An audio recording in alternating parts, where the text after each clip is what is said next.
Hey Earthkeepers. In this episode, James and I have a conversation with John Philip Newell about his new book, The Great Search, Turning to Earth and Soul in the Search for Healing and Home. In this book, John Philip argues for a reimagining of how we relate to creation, to each other, to God, and even to ourselves. He advocates for engaging creation as the primary means of knowing God, of seeing the sacred in all life forms, and of loving all creation as we love ourselves. Now, because our conversation was so full of emerging truths and insights, we split it into 2 episodes. Here then is part 1 of our conversation with John Philip Newell. Welcome to the podcast, John Philip. It's really an honor to have you with us and spend some time in conversation with you. And Forrest and I are really eager to talk with you about your new book, The Great Search, Turning to Earth and Soul in the Quest for Healing and Home. And before we jump into that, though, I wonder if you could orient our listeners a little bit to the work that you do and what's animating you most these days. Thank you, James. Very good to be with you. I'm up here in the Findhorn community in Scotland. I'm part of the eco-village of Findhorn. And part of what I'm focusing on at the moment is the details of moving from Edinburgh to the Findhorn community. It's great to be here in a sort of eco-spiritual community that began about 60 years ago, and way ahead of the game in terms of earth consciousness and recognizing that there's a type of consciousness in all matter, inviting us into relationship with Earth and with Earth's life forms, and not just sort of using Earth or objectifying Earth, but seeing ourselves in an I-thou relationship with everything that has being. So it's great to be here. My sort of deep roots in terms of spirituality, and much of my teaching and writing over the years has been in the Celtic lineage of wisdom that stretches in the Christian era really from about the 2nd century right through to today. And although this has been my home address, as it were, spiritually for a long time, I think I'm feeling even more these days the urgency of accessing some of these ancient ways of seeing in relation to Earth and trying to offer that in the human context today. The urgency with which we need true relationship with Earth and true relationship with one another, both as individuals and collectively as nations, is feeling even more urgent than ever, to recover strands of wisdom from the past that can help in the healing process of Earth and humanity's relationship with Earth and with one another. So that's very much the focus and passion of my life. You know, John Philip, in the early days of my exploration into what an ecology-focused community could look like, I actually did a pilgrimage to Findhorn just to find out the different things that people were trying and thinking and ways of being together. And I have to say, the one house that I will never forget is the house made out of a giant whiskey barrel. Yes, well, this is very much whiskey territory in Scotland. Many of the great distilleries like Glenfiddich and so on are fairly close to us. Recycled whiskey barrels have been used in relation to building. And there's also a local chap who makes use of old whiskey barrels. He cuts them up, and they're great for our wood-burning stoves and so on, because they continue to have a bit of whiskey or alcohol in them, which makes them produce a very intense and fast heat. Well, James and I were talking about the way that you framed your book, The Great Search. And as an ethnographer by training, I was completely engaged by your stylistic choice to focus each chapter on the life of a wise figure, as you put it. And so you focus on historical figures like Jung or Rumi or Edwin Muir. But perhaps you could tell us about that choice. I'm curious, that choice to let new ideas emerge from stories rather than leading with the ideas themselves. For some years, I've been very aware of this being a moment of religious exile for so many. I would say millions of our brothers and sisters, even if we're just speaking about the Christian household, let alone other religious traditions. But millions of our brothers and sisters who began life very much within the four walls of their religious inheritance are no longer there. And one of the things that I've been keen to do is to be in relationship with that diaspora or exile and ask, well, what are we yearning for, and why are we not finding it within the traditional teachings of religion as we've known it, and what are the deep yearnings of the human soul at this moment in time? In the introduction to the book, I quote the young Jewish philosopher and writer Simone Weil, who managed to escape from Paris just before the Nazi invasion of her homeland, but then died tragically before the end of the war. But Simone uses a phrase that has been important to me in the writing of this book and reflection. She speaks of the efficacy of desire, the efficacy of desire. And by that, I believe she means that getting in touch with the deepest yearnings of our being is efficacious. That is, it helps bring about what we're deeply longing for. It translates those stirrings in our soul into greater consciousness. And from greater consciousness and awareness, we can more readily translate those yearnings into an embodiment of how we live, how we choose to interrelate, how we see one another and all things. So the book is really shaped by paying attention to what I believe are 9 great yearnings in the human soul today, and asking how do we address those, and how do we nurture them to allow for new beginnings, because I think we're in a transition age as so many older systems of authority and religious belief are collapsing. So that in a sense is the big story, and it relates to the little story that is my story. So it's not a book about me, but my own journey is parallel to or consistent with this time of religious exile. So around the beginnings of reflecting on this book and asking what direction I should follow in the research and the writing. It was around the time that I relinquished my ordination as a minister of the church. So I've been for a long time aware of those who are in a type of exile from religion, but I'm very emphatically in exile myself now. And one of the things that's become clear to me, and I speak about relinquishing my ordination, and I was sharing my journey with a woman on Iona recently, and after I spoke for a while, she said, you gave back your ordination. And I think that's maybe a better phrase than relinquish. In the sense, it was a sense of giving it back. It doesn't fit the focus of so much of my teaching around sacredness of earth and sacredness at the heart of every human being.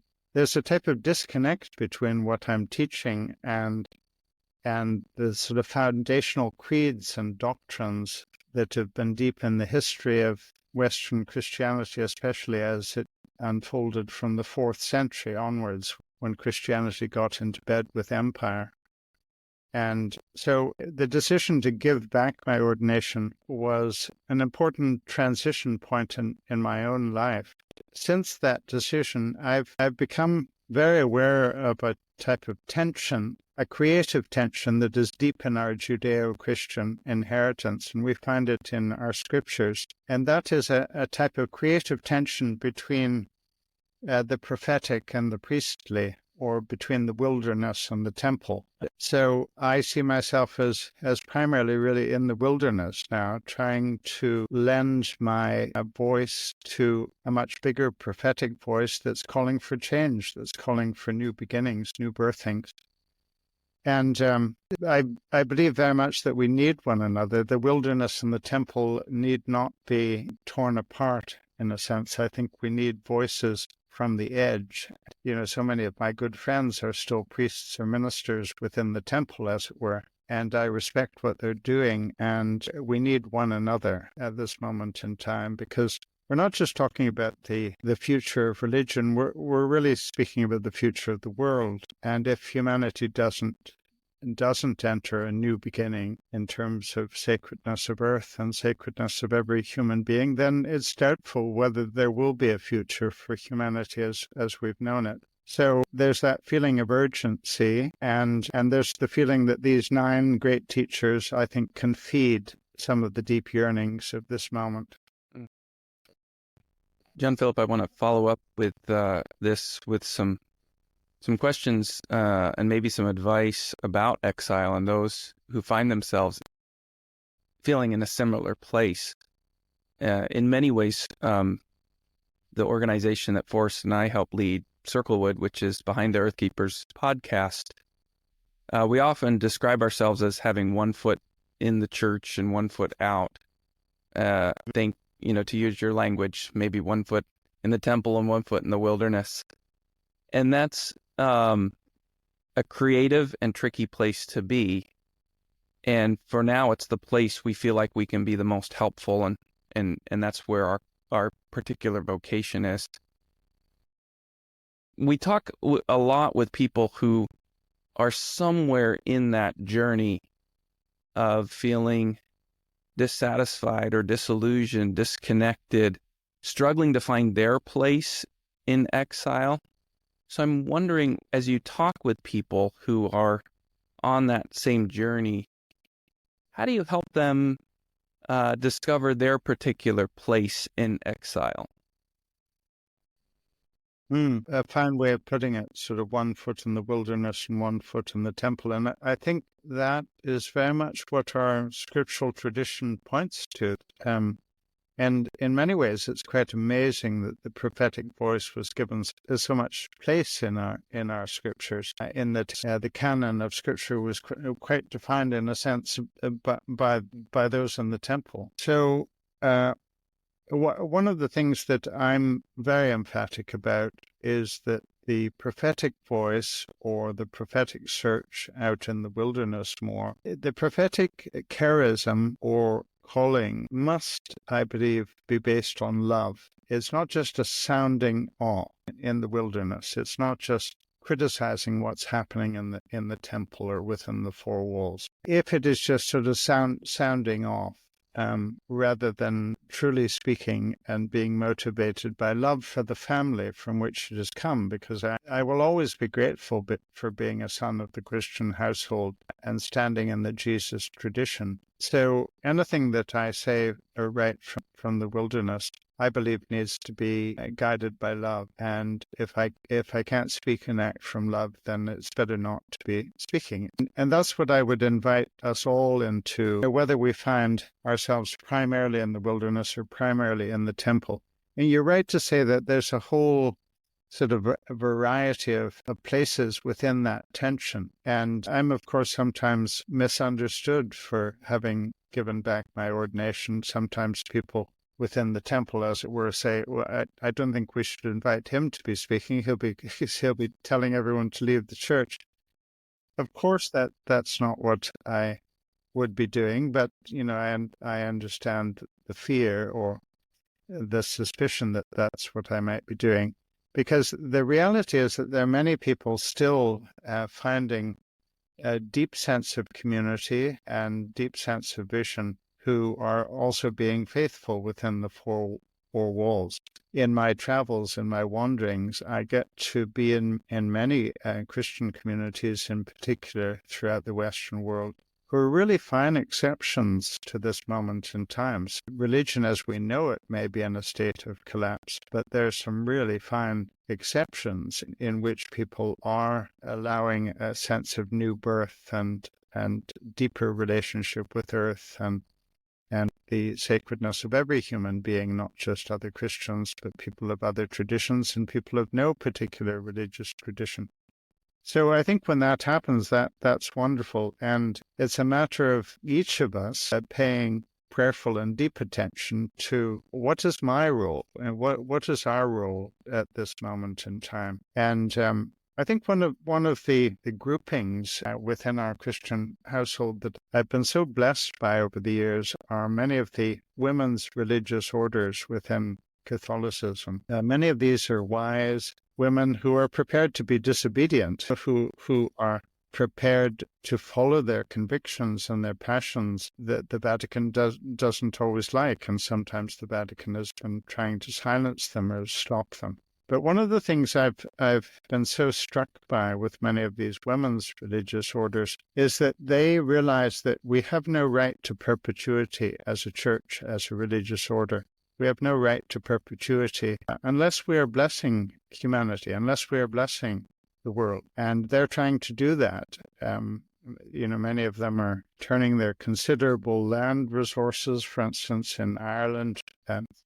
Many of the women's religious orders are turning over their land to be organically farmed by young women and men in Ireland. And many of them are pursuing important inter-spiritual or interfaith relationship. They're taking the truly strong and humble stance of realizing that we have much to learn from other spiritual traditions, and are allowing some of the practices of meditation that have been more associated with the East to come right into the heart of their Christ devotion. So that's what I would sort of hope for all of us, to pay attention to where we should be positioning ourselves. Where are we feeling deeply fed? And I, for the moment, for instance, at the moment, have found a lot of spiritual strength and nourishment in the community of Findhorn, which is not an explicitly or limitedly Christian community at all, but it is an eco-spiritual community, so people come from a variety of religious backgrounds. And it's important at this moment, as I think it has been in every moment, to know that we need one another. So where are we finding community? Where are we finding simple prayer and meditation practices that really strengthen our soul and strengthen our commitment to love and to a passionate concern for justice and care for earth? So keep making sure that we are being fed and that we are in a position to be feeding one another in order to be part of the great work of transformation and healing. I want to focus on one chapter in particular that struck me, and that was the chapter on Thomas Berry. In that chapter, you point out that religion has historically emphasized relationship between God and people and between people and people. But through Berry's story, I think you're calling really for a critical new focus. And you write, what needs to come forth now is a focus also on human-earth relations and on every species as our neighbor. Love God and love every species as yourself. This is the deep challenge of this moment in time. I find myself wanting to hear you dream a little bit. And so I want to ask you, what would be the implications if somehow some part of the church were to manage that massive reorientation to love all members of the community of creation as a central tenet of faith? I mean, what would such a church look like, and how might it impact the world? Yeah, I love Thomas Berry, and I placed that prophetic voice in chapter 1 very intentionally. Thomas Berry was a theologian, but I love the fact that he preferred to call himself a geologian. Such was the place of the sacredness of earth in his vision. Part of the way forward for Berry that I've deeply learned from and admired is the sense that we need to reaccess what he calls the three sacred texts. And so I think a religion that really moved into loving every species as we love ourselves, such a religious or spiritual community would return to realizing that Earth itself, or the cosmos, the universe, is like a sacred text. And humanity was reading that text or accessing the text of earth and the text of the heavens long before religion came into being, and certainly long before written scripture came into being.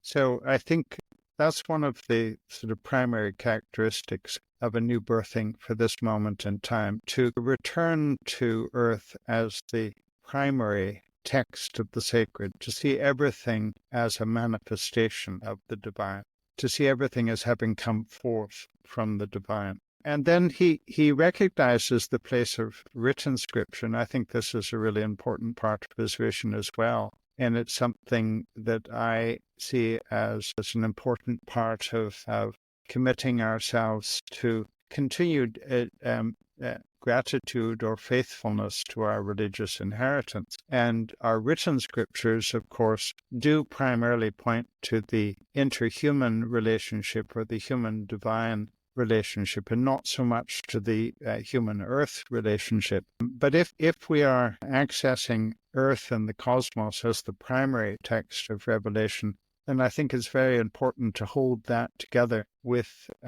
what in the Celtic traditions some of the great Celtic teachers have called the big book and the little book, the book of the universe, the book of earth, and the little book, the book of written scripture. Because, of course, part of what we hear in the little book is this strong prophetic voice calling us to be in relationship with those who are hungry, those who are homeless, those who are seeking refuge and sanctuary in our nations. So the written book of Scripture is an important text as we go forward, and it's part of our continuity with our Judeo-Christian inheritance. And then Barry points to the third text, as he calls it, and that's the inner text, the text of the human soul. And this one is particularly important for us as we move into what we don't yet know, or as we move into what has never been before. Because in the inner text of the soul, that's where we access the imagination, that's where we access intuition. And I believe these are very important in discerning the way forward. I love what Barry says when he says the universe is so amazing, it must have been dreamt into being. And then he goes on to say, prophet as he was, he goes on to say, we are in such a mess, politically, religiously, ecologically. We're in such a mess that we need to dream the way forward. We need to allow ourselves to imagine ways of being, ways of interrelating, ways of seeing, ways of celebrating, ways of praying, ways of creating religious ritual that we haven't known before. And I think one of the important things that Barry says as we discern the way forward is to remember that religion has changed considerably in the past. And it can change again. It's not as fixed as we might fear or imagine. So there have been times of great transition, and we're in a moment that is calling, I think, for an even greater change than anything we've seen in our religious history. John Philip, I'd like to just kind of follow up on these transitions, these shifts that Barry and you are calling us to, particularly the one about elevating the place of revelation from earth and from the universe and kind of dethroning the written scripture in terms of its absolute place in terms of our religious and spiritual knowledge and experience.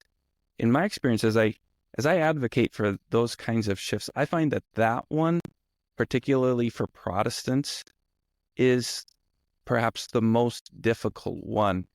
And I'm wondering if that's your experience as well, and how you think we can help people explore that path, that transition, that shift with less fear or concern. Yeah, a really important point, and I share your observation that it's particularly challenging within our Protestant inheritance, because the little book, written scripture, played such a significant part in the Reformation of the 16th century. But it played such an important role there that theologians in the 16th century were saying pretty extraordinary things like sola scriptura, as if we could only know God through scripture, and thus a sort of tragic forgetting of knowing God through earth. So I believe that one of the ways to make sure that people don't just feel frightened by a suggestion that there's the text of earth, the written text, and the text of the human soul, I think one of the ways of reassuring people is to celebrate just how beautiful and how powerful and how prophetic written Scripture is, and to say that we need this voice, and it's important to keep accessing that voice, because the text of earth and the text of the cosmos leads us out into very big, unbounded vision of everything in the universe as both physical and spiritual. And we need that big vision, but we don't thereby want to lose the sort of intimacy of the voice of Scripture, which again and again is addressing the interhuman relationship and the human-divine relationship. So let's be sure that as we return to a recovery of earth and the universe as sacred text, let's not see that as a diminishing of the significance of Scripture. Let's be sure that we really celebrate its prophetic voice and its guidance for how to be in true relationship with one another as human beings. And I think that's the way forward. But let's also not be frightened to bring a critique to our own Protestant inheritance and say, yeah, we sort of understand why this was happening in the 16th century. But that sola scriptura is an absurd statement. So let's be sure that we name it for the absurdity that it is to think that the divine could only be known through Scripture is such a limiting of our sense of the divine and where we will encounter the divine and where we will continue to be able to know the divine more and more deeply within ourselves and within everything in the cosmos. We've been in conversation with John Philip Newell about his new book, The Great Search, Turning to Earth and Soul in the Search for Healing and Home. For more information about John Philip, about his organization called Earth and Soul, or about other things we touched on in the conversation, please go to this episode's show notes. The Earth Keepers podcast is an expression of Circlewood, an organization committed to cultivating a more ecologically conscious faith. For more information about the podcast, or to learn about the ways you can support this work, go to our website at earthkeepers.online. You can contact us by leaving a voicemail through the podcast website, or by emailing us at earthkeepers@circlewood.online. I am Forrest Inslee, your podcast host. James Amadon is our executive producer. Our content editor and researcher is Colleen Megerly, and our sound engineer is Dave Wolfers. Jesselyn Gentry is our social media director, and Forrest Reed is the composer of our original music. Thank you for listening, friends, and please join us for our next conversation on the Earth Keepers podcast.